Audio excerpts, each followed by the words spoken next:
नमस्कार, जनता टीवी देख रहे हैं आप। आपके साथ मैं हूं अंजलि भंडारी और बात करेंगे देवभूमि उत्तराखंड की। सबसे पहले रुक करेंगे 2 मिनट में 10 बड़ी खबरों की और फटाफट अंदाज में। सीएम पुष्कर सिंह धामी ने कई जगह की चुनावी रैली जनसभा को किया संबोधित। बीजेपी प्रत्याशी के समर्थन में वोट की अपील की। उत्तराखंड दौरे पर आएंगी कांग्रेस महासचिव प्रियंका गांधी वाड्रा। रुड़की और रामनगर में करेंगी जनसभा। कार्यकर्ताओं की तैयारियां पूरी। कैबिनेट मंत्री गणेश जोशी का बयान, इंडिया गठबंधन को बताया डूबता हुआ जहाज। बोले अब की बार 400 पार। लोकसभा चुनावों को लेकर बीजेपी की ओर से जनसंपर्क अभियान जारी। अल्मोड़ा के गडचियारी और नौगांव कैबिनेट मंत्री रेखा आर्य ने किया लोगों से संवाद। चुनावों में की जीत दिलाने की अपील। रुड़की में न्याय सम्मेलन कार्यक्रम का आयोजन। कांग्रेस के बड़े नेता हुए शामिल। हरीश रावत ने बीजेपी पर कसा तंज। बोले बीजेपी जुमला और झूठे वायदों की पार्टी। श्रीनगर पहुंचे गायक जुबिन नौटियाल। बीजेपी प्रत्याशी अनिल बलूनी के लिए किया प्रचार। जनता से की वोट की अपील। सोशल मीडिया के जरिए चुनावी प्रचार में जुटी राजनीतिक पार्टियां। ऑनलाइन प्रचार में बीजेपी कांग्रेस से आगे। कांग्रेस मीडिया कोऑर्डिनेटर का बयान, चुनावों में कांग्रेस की होगी जीत। रामनगर के कॉर्बेट टाइगर रिजर्व के इंटरप्रिटेशन सेंटर में बड़ी पर्यटकों की संख्या। राजस्व में हुई 20% की वृद्धि।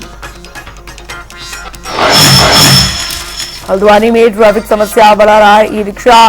दुर्घटना का कारण भी बन रही e rickshaw. Kumaon commissioner Deepak Rawat ने दिया बयान। कहा कि ऑटो रिक्शा पर की जाएगी कार्रवाई।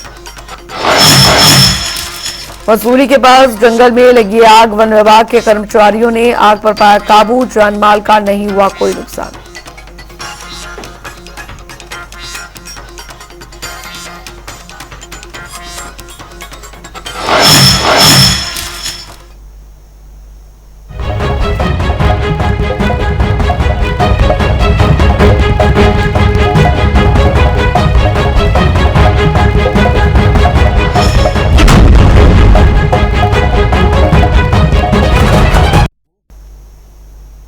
चलिए बात करेंगे सबसे बड़े चुनाव की। तो लोकसभा चुनावों के मद्देनजर सीएम पुष्कर सिंह धामी लगातार चुनावी प्रचार में जुटे हुए हैं। इसी कड़ी में आपको बता दें, सीएम धामी ने उधम सिंह नगर और अल्मोड़ा में बीजेपी प्रत्याशियों के लिए चुनावी प्रचार किया। इस दौरान उन्होंने जनता से भारी संख्या में। सबको पता है कि एनडीए की सरकार बन रही है, भारतीय जनता पार्टी की सरकार बन रही है और मोदी जी प्रधानमंत्री बनने वाले हैं। उसी प्रकार नैनीताल लोकसभा क्षेत्र से सबको पता है कि आप सबका आशीर्वाद, यहाँ की जनता ने जो मन बनाया है, आदरणीय अजय भट्ट जी यहाँ से चुनाव जीत रहे हैं। अब बस प्रश्न केवल यह है कि पिछली बार ये सर्वाधिक लोकसभा क्षेत्र जो हमारे 5 हैं, उसमें से 5 लोकसभा में सबसे अधिक मतों से अजय भट्ट जी जीते थे। इसलिए इस बार हम सबके सामने जो नैनीताल लोकसभा के लोग हैं, और मैं भी नैनीताल लोकसभा में ही वोट करता हूं, इसलिए हमारे सामने चुनौती है कि इस बार पिछली बार से ज्यादा मत मिलने चाहिए। मिलेंगे ना? तो मुझे पूरा भरोसा है कि जिस प्रकार से आदरणीय मोदी जी के नेतृत्व में देश में काम हुआ है, ऐतिहासिक फैसले हुए हैं, धारा 370 हटाई गई है, सीएए का कानून लाया गया है, भगवान राम का भव्य और दिव्य मंदिर बना है। उत्तराखंड के अंदर भी आपके आशीर्वाद से, आदरणीय राजनाथ सिंह जी के आशीर्वाद से हम लोगों ने अनेक फैसले लिए हैं, ऐतिहासिक फैसले लिए हैं और लगातार हमारा राज्य हिंदुस्तान के श्रेष्ठ राज्यों में शामिल हो, उसके लिए हम काम कर रहे हैं। आज सभी लोग यहाँ पर एकत्र हुए हैं हमारे देश के यशस्वी प्रधानमंत्री नरेंद्र मोदी जी को तीसरी बार प्रधानमंत्री बनाने के लिए, सशक्त भारत के लिए, समृद्ध भारत के लिए, समृद्ध भारत के लिए और शक्तिशाली भारत के लिए प्रधानमंत्री मोदी जी को तीसरी बार प्रधानमंत्री बनाने के लिए भाई अजय टम्टा जी को यहाँ से आपके मत और समर्थन के लिए, आपके आशीर्वाद के लिए मैं आप सबके बीच में आया हूँ। आप सब जानते हैं अजय टम्टा जी ने लगातार इस क्षेत्र को आगे बढ़ाने के लिए काम किया है। वो समर्पण भाव से लगातार जो भी भारत सरकार और राज्य सरकार के बीच में समन्वय करना होता है, इस क्षेत्र से केंद्र के लिए जो लाना होता है, उन सब के लिए लगातार तैयारी करते रहे हैं। एक वकील बनकर उन्होंने बहुत साधारण तरीके से, बहुत सरल रहते हुए इस क्षेत्र को आगे बढ़ाने का काम किया है।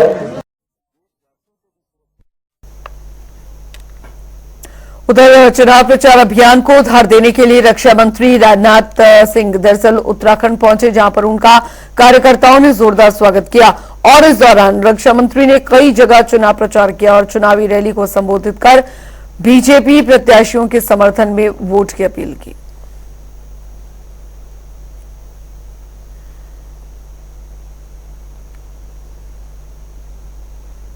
और आप जानते हैं कि भारतीय जनता पार्टी 2014 से मोदी जी के नेतृत्व में इस देश में सरकार चला रही है।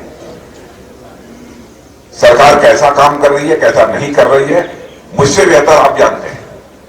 लेकिन बहनों भाइयों, हमारे प्रधानमंत्री ने कहा कि जो भी हमारे गांव है सीमा के पास, हमारे पहले गांव हैं, इसलिए विकास भी यदि होगा तो हिंदुस्तान के पहले गांव का पहले विकास होगा। और आप देखिए, पहले की अपेक्षा तेजी के साथ जो सीमावर्ती गांव है उनका विकास हुआ है। इस सच्चाई को तो सभी स्वीकार करेंगे। विकास में क्या क्या हुआ है यह विस्तार में जाकर मुझे बताने की कोई आवश्यकता नहीं है। और उत्तराखंड के बारे में जानता हूं कि शौर्य और पराक्रम की धरती है। बड़ी संख्या में लोग, यहां का नौजवान सेना में भर्ती होना चाहता है, चाहे वो आर्मी हो, एयरफोर्स हो, नेवी हो। यदि मैं कहूं कि उत्तराखंड की धरती यह आध्यात्मिक भूमि है, अध्यात्म की धरती है, तो यह कहना भी अतिशयोक्तिपूर्ण नहीं हो। यहां तक कि भारत की सीमाओं को सुरक्षित करने में अहम योगदान देने का काम यदि कोई राज्य करता है तो वो उत्तराखंड राज्य करता है। अपनी जिंदगी हथेली पर लेकर भारत की सीमाओं की रक्षा करना यह कोई आसान खेल नहीं है। यह काम छोटे मन के लोग नहीं कर सकते, यह काम बड़े मन के ही लोग कर सकते हैं। और मैं यह मानता हूं, छोटे मन का व्यक्ति कभी आध्यात्मिक भी नहीं हो सकता है, जो बड़े मन का होता है वही आध्यात्मिक भी हो सकता है। इसीलिए मैं समझता हूं कि इस आध्यात्मिक धरती से बड़ी संख्या में लोग सेना में भर्ती होते हैं। उधर प्रियंका गांधी के उत्तराखंड दौरे को लेकर कांग्रेस कार्यकर्ता तैयारियों में जोर शोर से जुटे हुए हैं। बता दें कि प्रियंका गांधी का रुड़की और रामनगर में जनसभा का कार्यक्रम प्रस्तावित है। वहीं इस पर जानकारी देते हुए कांग्रेस प्रदेश उपाध्यक्ष मथुरा दत्त जोशी ने बताया कि प्रियंका गांधी की रैलियों को लेकर सभी कार्यकर्ता हैं उनमें काफी उत्साह बना हुआ है। साथ ही साथ कांग्रेस के बड़े नेता प्रियंका गांधी की रैली को लेकर तैयारियां कर रहे हैं। प्रियंका गांधी जी के लिए, उसमें हमने पूर्व विधायक रंजीत राउत जी को, गोविंद सिंह कुंजवाल जी को, केसी बाबा जी को, महेंद्र पाल जी को, तमाम हमारे जितने वरिष्ठ नेता हैं, माननीय यशपाल आर्य जी उसको देखभाल कर रहे हैं, संजीव आर्य जी हैं उनको दी है। ऐसे ही रुड़की में हमने काजी साहब हैं, आपके बीरेन्द्र जाति जी हैं, ममता राकेश जी हैं, फुरकान जी हैं, अनुपमा राउत जी हैं और हमारे चारों जिलाध्यक्ष हैं, राजवीर चौहान और आपके राजेंद्र चौधरी और सतपाल जी महाराज, ये सारे लोगों को हमने वरिष्ठ नेताओं को जिम्मेदारी दी है। वो उसके लिए पूरी जोर शोर से तैयारी हो रही है। उधर प्रियंका गांधी के उत्तराखंड दौरे से पहले बीजेपी की ओर से प्रियंका गांधी से कुछ सवाल पूछे गए हैं। दरअसल राज्यसभा सांसद नरेश बंसल और प्रवक्ता हनी पाठक ने प्रियंका गांधी से पूछा कि आपने लड़की हूं लड़ सकती हूं का नारा दिया था, लेकिन आप अपनी ही पार्टी में महिला के सम्मान को लेकर के क्यों नहीं लड़ पा रही हैं। इसके साथ ही उन्होंने क्या कुछ और कहा, सुनिए। प्रियंका वाड्रा एक महिला है, उन्होंने कहा भी है, पिछले चुनाव में भी कहा था, उनका नारा था लड़की हूं लड़ सकती हूं। लिहाजा चंद महत्वपूर्ण सवालों का जवाब उन्हें कल अपने कार्यक्रम में देना ही चाहिए। पहला है, मोहब्बत की दुकान चलाने का दावा करने वाले उनको रामलला और भारत की सनातन संस्कृति से इतनी नफरत क्यों है, इसे उन्हें स्पष्ट करना चाहिए। उनके नेता सहयोगी उनके सनातन धर्म को तरह तरह से गाली देते हैं, नष्ट करने की बात करते हैं, डेंगू मलेरिया मच्छर इस प्रकार की भाषा का प्रयोग करते हैं। तो इस संबंध में उसको नष्ट करने का दुस्साहस करने की बात करते हैं। और उनके छोटे भाई श्री राहुल गांधी ने तो शक्ति को ही समाप्त करने की बात की है।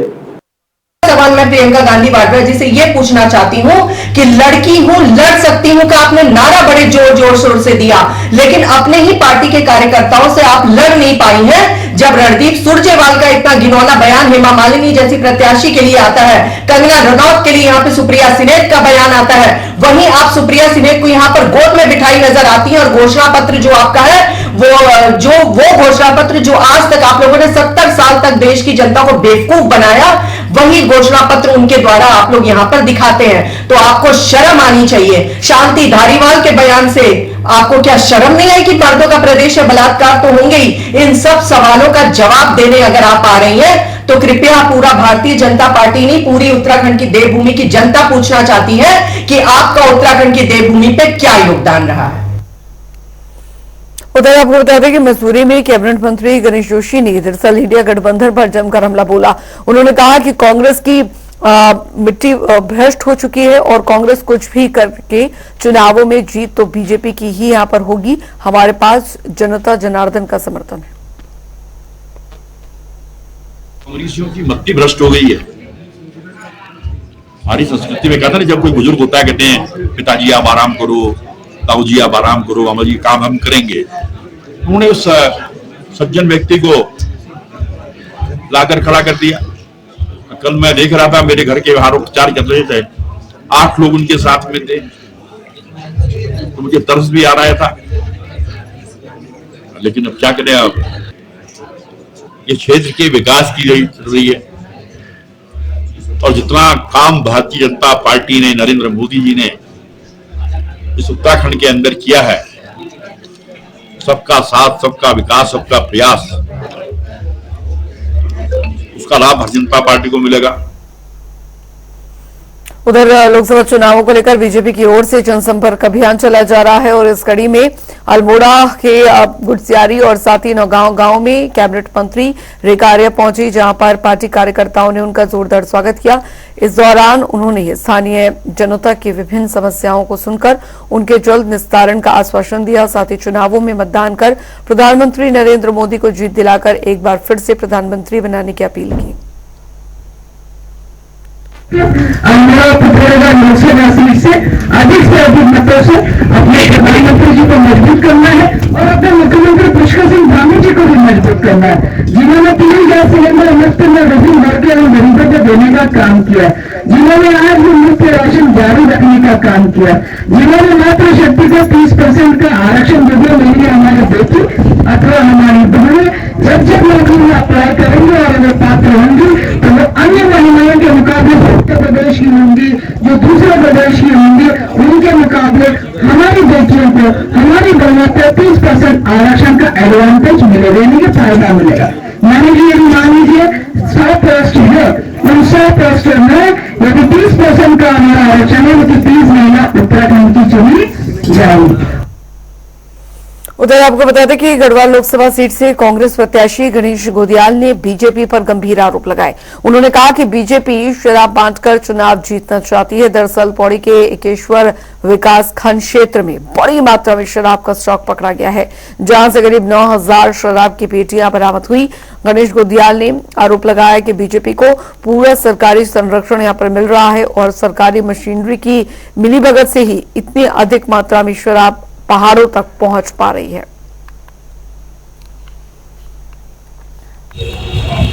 किसी गुप्त सूचना के आधार पर यह पता चला कि सतपुली में जो शराब का बॉटलिंग प्लांट है, वहां परसों रात को कई ट्रकों से कई हजार शराब की पेटियां आई हैं।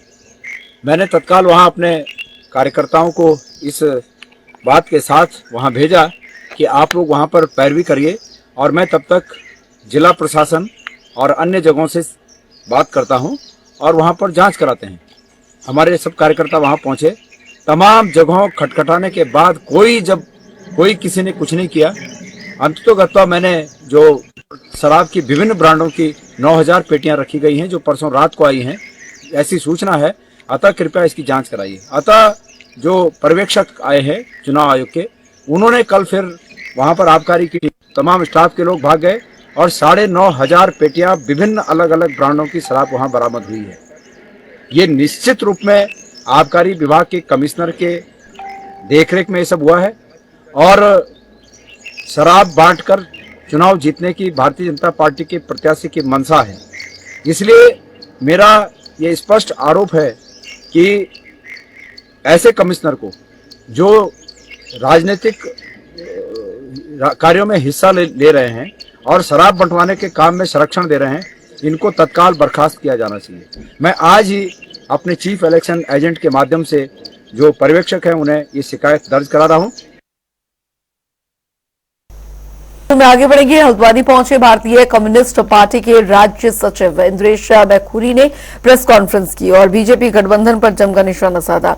इंद्रेश मैखुरी ने कहा कि बीजेपी लोकसभा चुनाव में इंडिया गठबंधन की ताकत को देख डर गई है और विभिन्न प्रकार के हथकंडे अपनाकर नेताओं के ऊपर दबाव बनाकर उन्हें अपनी पार्टी में शामिल कर रही है, लेकिन इस बार बीजेपी को मुंह की खानी पड़ेगी।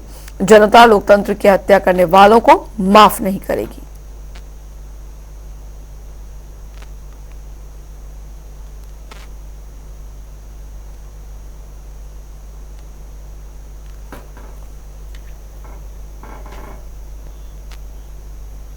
तो लोकसभा चुनाव को लेकर उत्तराखंड में वोटिंग 19 अप्रैल को होनी है, लेकिन इससे पहले ही सियासी दांवपेच का दौर जो है वो शुरू हो गया है। उत्तराखंड के हॉट सीटों में से एक हरिद्वार लोकसभा सीट है, जिसके सियासी मायने भी बहुत हैं। ऐसे में हमारी खास पेशकश में आज आपको दिखाते हैं हरिद्वार सीट का समीकरण।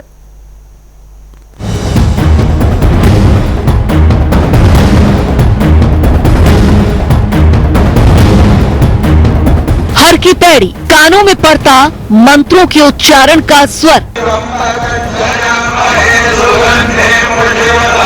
मां गंगा की आरती,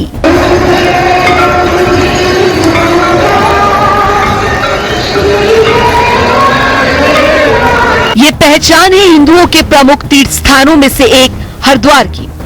हरिद्वार यानी हरि का द्वार। मैदानी क्षेत्र में सबसे पहले गंगा नदी हरिद्वार में प्रवेश करती है, इसलिए हरिद्वार को गंगा द्वार भी कहा जाता है। लोकसभा चुनावों में आर या पार, पहाड़ में चुनावी ललकार, हरिद्वार सीट पर किसकी नैया लगेगी पार। हरिद्वार सिर्फ गंगा घाट की शांति के लिए ही नहीं, बल्कि यहाँ के चुनावी शोर के लिए जाना जाता है, वो भी तब जब लोकसभा चुनाव का रण सज चुका है। बीजेपी के साथ साथ कांग्रेस ने भी प्रदेश की 5 लोकसभा सीट पर अपने उम्मीदवारों का ऐलान कर दिया है।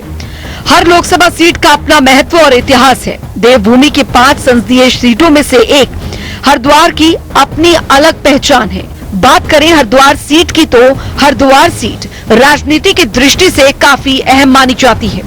ऐसा माना जाता है कि जिस भी पार्टी की जीत हरिद्वार लोकसभा सीट से होती है, उसका असर अन्य 4 लोकसभा सीटों पर भी दिखाई देता है। टिहरी, गढ़वाल, अल्मोड़ा, नैनीताल, उधम सिंह नगर, हरिद्वार। इस बार हरिद्वार सीट पर बीजेपी, कांग्रेस और बसपा ने अपने अपने प्रत्याशी उतारे हैं। एक निर्दलीय प्रत्याशी उमेश कुमार भी इस सीट पर अपनी दावेदारी पेश करते नजर आ रहे हैं। वहीं बीजेपी से त्रिवेंद्र सिंह रावत, तो कांग्रेस से वीरेंद्र सिंह रावत, बसपा से जमील अहमद और एक निर्दलीय प्रत्याशी उमेश कुमार चुनावी मैदान में है। हरिद्वार लोकसभा सीट पर हमेशा से ही मुस्लिम और दलित वोटरों की अहम भूमिका रही है। चलिए ग्राफिक्स के जरिए हरिद्वार के चुनावी जातीय समीकरण को समझते हैं। कुल मतदाता 18,90,422, मुस्लिम मतदाता 26%, अनुसूचित जाति 20%, पिछड़ी जाति के वोटर्स 40%। साल 1977 से वजूद में आने के बाद से साल 2004 तक ये सीट पूरी तरह से अनुसूचित जाति के लिए आरक्षित थी। इसके बाद साल 2009 में इसे सामान्य घोषित कर दिया गया। साल 1977 में भारतीय लोक दल ने इस सीट से अपना कब्जा जमाया था। हालांकि 3 साल बाद ही इस सीट पर मध्यावधि चुनाव कराए गए और साल 1980 में भारतीय लोक दल ने एक बार फिर से चुनाव जीता। आइए ग्राफिक्स के जरिए जानते हैं हरिद्वार सीट का चुनावी इतिहास। साल 1977 भारतीय लोक दल के भगवान दास। साल 1980 भारतीय लोक दल के जगपाल सिंह। साल 1984 कांग्रेस के सुंदरलाल। साल 1987 उपचुनाव कांग्रेस के राम सिंह मांडेबास। साल 1989 भारतीय लोक दल के जगपाल सिंह। साल 1991 बीजेपी के राम सिंह मांडेबास। साल 1996 1998 से 1999 तक बीजेपी के हरपाल सिंह साथी। साल 2004 सपा के राजेंद्र कुमार बादी। साल 2009 कांग्रेस के हरीश रावत। साल 2014 बीजेपी के रमेश पोखरियाल निशंक। साल 2019 बीजेपी के रमेश पोखरियाल निशंक। हरिद्वार की सीमाएं उत्तर प्रदेश के मुजफ्फरनगर, बिजनौर और सहारनपुर से लगती हैं। लिहाजा इन इलाकों में मजबूत समाजवादी पार्टी के वोट बैंक की छाप हरिद्वार में देखने को मिलती है। यही कारण है कि साल 2004 में हरिद्वार सीट से एक बार सपा भी अपना खाता खोल चुकी है। हालांकि 2009 में कांग्रेस नेता हरीश रावत और साल 2014 में बीजेपी नेता डॉक्टर रमेश पोखरियाल निशंक ने हरिद्वार सीट से जीत हासिल की। 2019 के लोकसभा चुनावों के नतीजों की अगर बात की जाए तो बीजेपी के रमेश पोखरियाल निशंक को 6,65,674 वोट मिले थे, जबकि कांग्रेस के अम्बरीश कुमार को 4,06,945 वोट मिले थे। वहीं साल 2014 में हुए लोकसभा चुनाव के नतीजों पर नजर डालें तो बीजेपी के रमेश पोखरियाल निशंक को 6,65,674 वोट मिले थे, जबकि कांग्रेस की उम्मीदवार रेणुका रावत को 4,14,498 वोट मिले थे। इन आंकड़ों के पीछे एक सर्वे सर्वा है, यानी जनता जनार्दन। ऐसे में ये भी जानना जरूरी है कि आखिर हरिद्वार की जनता मैदान में खड़े प्रत्याशियों को लेकर क्या राय रखती है। भाजपा और कांग्रेस ने पूरी तैयारियां कर ली है, तो सबसे पहली बात आपसे की जाए, आप धर्मपुर विधानसभा में हैं, आप किस प्रकार की सरकार चाहते हैं? सरकार जो हॉस्पिटल और वगैरह रोजगार वगैरह पे काम कर सके, सरकार ऐसी सरकार चाहिए हमें। जो अब जो सरकार चल रही है बहुत अच्छी सरकार चल रही है इस टाइम भी, जो धामी जी की सरकार है वो बहुत बढ़िया सरकार चल रही है इस टाइम। इस बार जो यहाँ पर चल रहा है भाजपा के विषय में कहा जा रहा है 400 पार, और लोकसभा सीट की यदि उत्तराखंड की बात करें तो 5 लोकसभा सीट पर भाजपा काबिज होने की बात भाजपा खुद अपने आप कह रही है। तो क्या आपको लग रहा है कि 5 लोकसभा सीट पर भाजपा आ सकती है, या आपकी लोकसभा सीट पर आपका क्या मानना है? नहीं, ये तो पक्का सुनिश्चित है कि उत्तराखंड में 5 सीटें जो है भाजपा के हिस्से में रहेंगी। इसमें कोई संदेह की बात नहीं है कि किसी और के पक्ष में जाए। विपक्ष की बात करें तो कोई भी इस काबिल नहीं है, कोई भी प्रत्याशी इस काबिल नहीं है कि फिलहाल हम उसको वोट दें, क्योंकि भाजपा इस टाइम जो काम कर रही है बहुत अच्छा काम कर रही है, और मोदी जी के नेतृत्व में बहुत अच्छा काम हो रहा है। और हमारे प्रदेश के मुखिया धामी जी बहुत अच्छा काम कर रहे हैं। देखो जी, मैं तो जो है ना, जो ऐसी सरकार, स्थिर सरकार चाहिए जिसमें जो है ना, इस सरकार में कोई परेशानी तो कोई नहीं। सिर्फ ये सरकार सिर्फ इसलिए आदमी डरता है, ये हिंदू मुसलमान करती है, बाकी कुछ नहीं। भाई कोई नहीं मुसलमान को इनसे इस समय, क्योंकि हमारे त्रिवेंद्र सिंह रावत जी लड़ रहे हैं यहाँ से, ये पूर्व मुख्यमंत्री भी रह चुके हैं। कोई 4 साल सरकार चलाई, कोई झगड़ा नहीं, कोई कुछ नहीं, बढ़िया। और इस समय भी 5 सीटें जो है ना भाजपा की निकल रही है, कांग्रेस का तो यहाँ खाता भी नहीं खुल पाएगा। आपने एक बात कही अभी कि इस सरकार में लोग डरते हैं हिंदू मुस्लिम से, और मुस्लिम को कुछ खतरा भी नहीं है, तो डर किस प्रकार का लगता है? जी, डर तो यही है ना कि दूसरा पक्ष कराता है झगड़ा, भाजपा का नाम आता है, समझे जी? मतलब आप कह रहे हैं कि कांग्रेस उकसाती है? हाँ जी, हाँ जी, कांग्रेस की उकसाती है। इसमें कांग्रेस की ही गलती है, क्योंकि कांग्रेस ने आज तक मुसलमान को दिया क्या है, हम ये बात जानना चाहते हैं कांग्रेस से। कांग्रेस ने आज तक मुसलमान को मस्जिद, मदरसा, कब्रिस्तान में उलझा के रखा।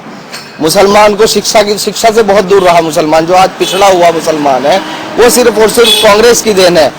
क्या आज मुसलमान अपने बच्चों को पढ़ा नहीं रहा? अच्छे स्कूलों में पढ़ा रहा है, कोई ऐसी बात नहीं है, सब पढ़ रहे हैं। किसकी सरकार, तो जहां तक मुझे लगता है बहुत पॉजिटिव माहौल है।